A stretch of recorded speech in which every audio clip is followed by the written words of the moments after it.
जब संविधान बना तो उसका रूप क्या था,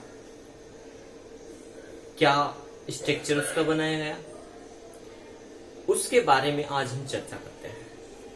तो संविधान के अंतर्गत अनुच्छेद, उसके भाग और अनुसूची। अब यहां पर इन तीनों चीजों को इंक्लूड किया गया। क्या क्या? अनुच्छेद, उसके भाग और अनुसूची। अब प्रारंभिक समय की यदि हम बात करें तो इसके अंतर्गत मूल रूप से 395 अनुच्छेद थे और इसे 22 भागों में विभाजित किया गया था। कितने भाग थे? 22 भाग थे और अनुच्छेद कितने? 395। जब ये प्रारंभिक स्थिति में बना था, इन्हें इसका निर्माण हुआ, सने सने कुछ संशोधन होते गए। आवश्यकता लगी कि ये कहीं उस समय गलत हो गया और उसको किस प्रकार से संशोधित किया जा सके, तो उन बातों पर विचार विमर्श किया गया और बाद में कुछ संशोधन किए गए। उन संशोधन के तहत अब वर्तमान समय में 448 अनुच्छेद हो गए। यानी जो अनुच्छेद प्रारंभिक समय में 395 थे, अब बढ़ करके वो 448 हो गए। अनुसूची की बात करें तो 12 अनुसूची जो 8 थी वो बढ़ करके 12 अनुसूची हो गई, क्योंकि जब विस्तृत होगा तो कुछ चीजें बढ़ानी भी पड़ेगी। और जो भाग 22 भाग थे उन भागों को 25 कर दिया गया। तो प्रारंभिक समय ये क्वेश्चन पूछा जा सकता है कि निर्माण के समय कितने अनुच्छेद थे, निर्माण के समय कितने भागों में विभाजित किया गया था, निर्माण के समय कितनी अनुसूचियां थी।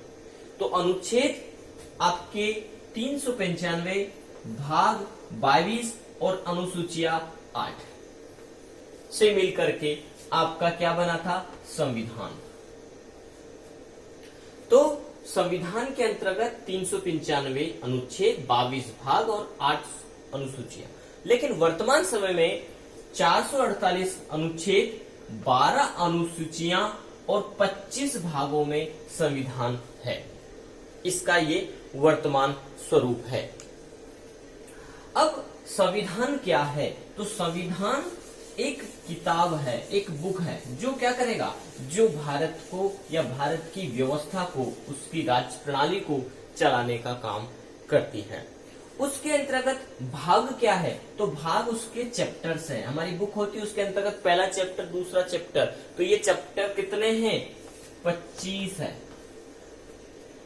और अनुच्छेद क्या है? उस चैप्टर के अंतर्गत आने वाले पैराग्राफ है, जिसे आर्टिकल भी कहते हैं, है ना। आर्टिकल 370 हटा, तो क्या हटा? एक आर्टिकल हटाया गया जो एक पर्टिकुलर भाग के अंतर्गत निरूपित था, उसमें संशोधन किया गया और उस आर्टिकल के अंतर्गत जो जो नियम थे पहले के, उनको खत्म कर दिए गए और नया उसमें संशोधन कर दिया गया। अनुच्छेद को सामान्य बोलचाल की भाषा में आप धारा भी कहते हैं। इस धारा के अंतर्गत ये काम किया गया। अनुसूची का अर्थ विशेष एक लिस्ट।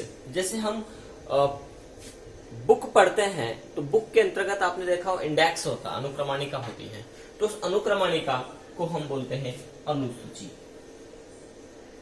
ठीक है। तो यहां पर अनुसूची एक बनाई गई मूल रूप से, और उस अनुसूची के अंतर्गत कंटेंट जोड़ा गया। तो ये अनुसूचियां अब कितनी है? 12 अनुसूची है। प्रारंभिक समय में कितनी थी? 8 अनुसूची थी। तो इन अनुसूचियों का भी हम विस्तृत अध्ययन करेंगे कि कौन कौन सी अनुसूची है। पहले हम थोड़ा सा देख लेते हैं अनुच्छेद। तो अनुच्छेद शब्द, अनुच्छेद क्या है? तो किसी शब्द, वाक्य, सूत्र संबंधित विचारों और भावों को अपने अर्जित ज्ञान के आधार पर रखने या संजो कर रखने की प्रणाली को क्या कहते हैं?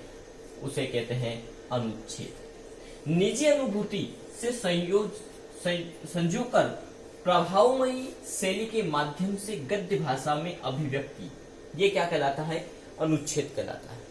तो संविधान निर्माताओं ने ये आकलन किया, तथ्य लिए, क्योंकि उस समय की जो समितियां थी, छोटी और बड़ी, जिसके बारे में हमने पिछली क्लासेस में आपको बताया था, तो उन समितियों ने गहन अध्ययन किया, अपने विचार प्रकट किए कि हमारे स्वतंत्र भारत में क्या अच्छा हो सकता है, भारत की जनता किस भाव में रहना चाहती है, क्या वर्तमान स्थिति है और इस वर्तमान स्थिति को कैसे सुधारा जाए। तो उसके आधार पर उन्होंने कुछ शैली बनाई, कुछ चैप्टर्स बनाए। उन चैप्टर्स को हम कहते हैं अनुच्छेद। बार बार ये बात आती है माइंड में, अनुच्छेद आखिर क्या है? ये अनुच्छेद हटा दिया गया, क्या मतलब? एक पैरा जिसके अंतर्गत तो कुछ नियम थे, नियमों का समूह था, उसके आधार पर कोई कार्य प्रणाली की जानी थी, उसमें यदि संशोधन लगा तो उसको हटा दिया गया। किसके आधार पर? अपने अर्जित ज्ञान के आधार पर कि इसमें क्या हो सकता है। वो ज्ञान तर्क आधारित होना चाहिए, वो शैली तर्क आधारित होना चाहिए, उसमें कहीं लॉजिक होना चाहिए कि ये गलत है, इसका सही रूप ये हो सकता है। उस समय जो स्थिति थी उसके आधार पर संविधान निर्माताओं ने इसको जोड़ा, लेकिन वर्तमान परिदृश्य को देख करके इसमें संशोधन की आवश्यकता है, इसे संशोधन करना चाहिए, तो उस एक अनुच्छेद को संशोधित किया जा सकता है। तो यहाँ पर अनुच्छेद की बात करें तो गद्य की एक भाषा या अभिव्यक्ति क्या कहलाता है? अनुच्छेद कहलाता है। जब हम किसी विषय, विचार या शीर्ष को विस्तार पूर्वक लिखें कि एक अनुच्छेद तैयार हो जाए तो उसे अनुच्छेद लेखन कहा जाता है। यानी ऐसा नहीं कि हर कोई इसको लिखे, किसी विचार, कहते ना कि भैया ये इन्होंने डॉक्टरी उपाधि प्राप्त की है, इन्होंने पीएचडी किया है, तो उन्होंने उसके ऊपर रिसर्च किया है और तभी जाकर के उन्हें डॉक्टर की उपाधि दी जाती है। तो अनुच्छेद का जो आकलन है, गद्य का आकलन है, ये भी इन विचारों को, इन भावों को अपने अंतर्गत लिए हुए है। अब आगे बढ़ते हैं। अनुसूची, जो 12 अनुसूची है उनके बारे में हम थोड़ा सा डिटेल जाते हैं। अभी हम थोड़ा सा जा रहे हैं कि किस अनुसूची के अंतर्गत क्या रखा गया है। तो पहली अनुसूची क्या कहती है? इसमें भारतीय संघ के घटक राज्यों, भारतीय संघ यानी केंद्र और उसके राज्य, कितने राज्य? 28 राज्य और 8 केंद्र शासित प्रदेश। जो पहले 29 थे, 29 राज्य थे और केंद्र शासित प्रदेश से 7, 29-7 से अब वो प्रदेश के अंतर्गत आ गया है। एक और यहाँ पे नोट दिया गया है कि संविधान के 62वें संशोधन के द्वारा, 62 संशोधन के द्वारा दिल्ली को राष्ट्रीय राजधानी क्षेत्र का दर्जा दिया गया। तो ये क्वेश्चन भी आ सकता है कि दिल्ली को राष्ट्रीय राजधानी क्षेत्र का दर्जा किस संशोधन के अंतर्गत दिया गया? तो 62वें संशोधन के अंतर्गत राष्ट्रीय राजधानी क्षेत्र का दर्जा इसको मिला है। इसके बाद दूसरा नोट है कि 2 जून 2014 को आंध्र प्रदेश से पृथक तेलंगाना राज्य बनाया गया। इससे पहले राज्यों की संख्या कितनी थी? 28 थी, जो बढ़कर के 29 हो गई और बाद में पुनः ये 28 हो गई, क्योंकि यहां से जम्मू कश्मीर को हटा दिया गया। तो ये है आपकी पहली अनुसूची।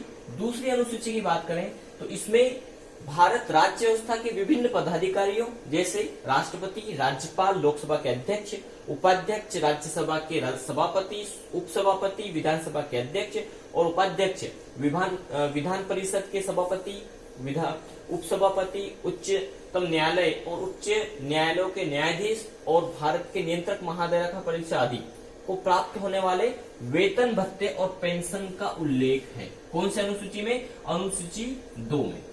अनुसूची 2 के अंतर्गत ये उल्लेख है कि इनको कितना वेतनमान और किस आधार पर और क्या क्या समय समय पर संशोधन होंगे और किसके आधार पर मिलेगा, ये अनुसूची 2 में है। तो अनुसूची 1 के अंतर्गत भारतीय संघ और उसके घटक है और 2 के अंतर्गत वेतनमान है इन पदाधिकारियों के। आगे बढ़ते हैं, तृतीय अनुसूची की बात करें तो तृतीय अनुसूची में द्वितीय अनुसूची के जैसा ही उड़ा गया, लेकिन द्वितीय अनुसूची में उनके वेतनमान है और यहाँ पर उसके पद पर शपथ ली जाने का उल्लेख है कि वो अपने पद पर जो शपथ लेंगे और उनकी कार्यप्रणाली क्या है और गोपनीयता की शपथ क्या है, उसका विवरण तृतीय अनुसूची में जोड़ा गया। चौथी अनुसूची, इसमें विभिन्न राज्यों और संघीय क्षेत्रों की राज्यसभा में प्रतिनिधित्व का विवरण इसमें दिया है। राज्यों और संघीय क्षेत्रों दोनों चीज को दिया गया है कि उनका प्रतिनिधित्व कैसे करेंगे, उनका पूरा डिटेल इसमें दिया गया है। पांचवी अनुसूची, इसमें विभिन्न अनुसूचित क्षेत्रों, अनुसूचित जनजातियों के प्रशासन और नियंत्रण के बारे में दिया गया है। यह है पांचवी अनुसूची में। छठी अनुसूची की बात करते हैं, उसमें असम, मेघालय, त्रिपुरा, मिजोरम राज्यों की जनजाति क्षेत्रों के प्रशासन के बारे में दिया गया, तो उन जनजातियों पर प्रशासन किस प्रकार से काम करेगा। सातवीं अनुसूची की बात करें तो इसमें केंद्र राज्यों के बीच शक्तियों के बंटवारे, केंद्र किन तथ्यों को लेकर के जो है कि अपनी शक्ति का प्रयोग करेगा, राज्य की शक्तियां क्या है। इसके अंतर्गत 3 उप सूची बनाई गई, संघ सूची, राज्य सूची और समवर्ती सूची। संघ सूची, इस सूची में दिए गए विषय पर केंद्र सरकार कानून बनाती है। राज्य सूची, इस सूची में दिए गए विषय पर राज्य सरकार कानून बनाती है। और समवर्ती सूची, इसके अंतर्गत दिए गए विषय पर केंद्र और राज्य दोनों कानून बना सकती है, दोनों मिलकर के यहाँ पर काम कर सकती है।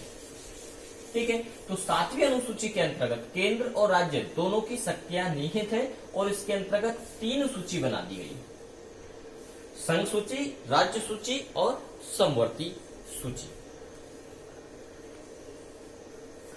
इसके बाद 8वीं अनुसूची की बात करें तो इसमें भारत की भाषाओं से संबंधित पूरा उल्लेख है कि कौन कौन सी भारत की भाषाएं हैं जिनको राजभाषा का दर्जा मिला है या भाषाओं में सम्मिलित किया गया है। भाषा और बोली दोनों में अंतर है, तो प्रारंभिक समय में 22 भाषाओं का उल्लेख किया गया था।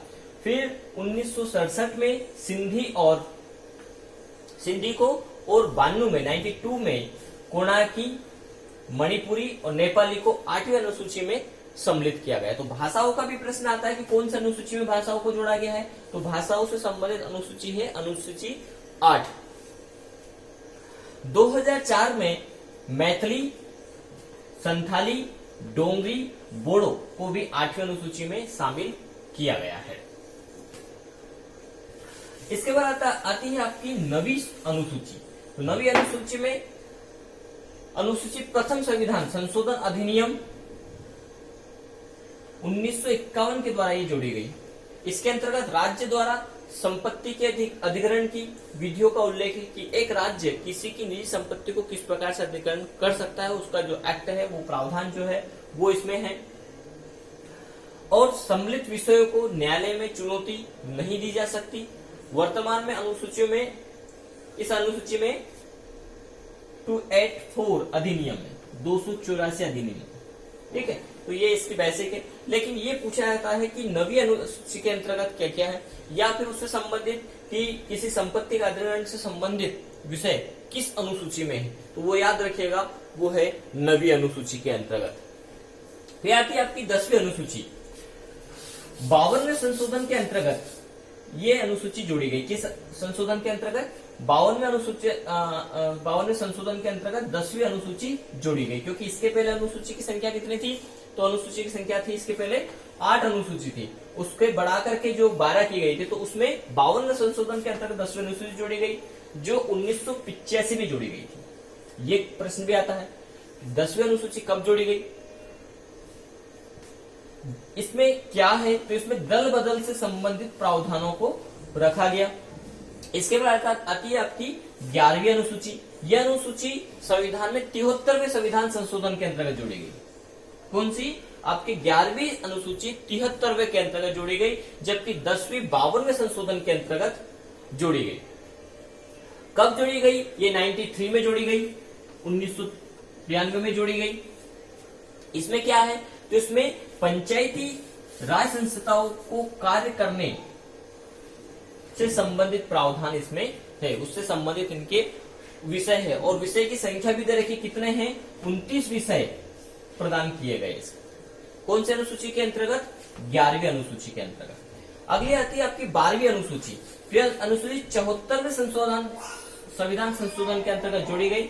ये भी 93 के अंतर्गत ही जोड़ी गई। इसमें शहरी क्षेत्र की स्थानीय स्वशासन संस्थाओं को कार्य करने के लिए 18 विषय प्रदान किए गए थे। तो ये थी आपकी अनुसूची, और अनुसूची से संबंधित कई प्रश्न आते हैं, तो आप अनुसूची को थोड़ा सा ध्यान से पढ़ें। बल्कि हम तो कहेंगे कि वीडियो को आप 2 या 3 बार देख ले, तो आपको अनुसूची से संबंधित सारी बातें आ जाएगी और वो कहीं ना कहीं याद भी हो जाएगी।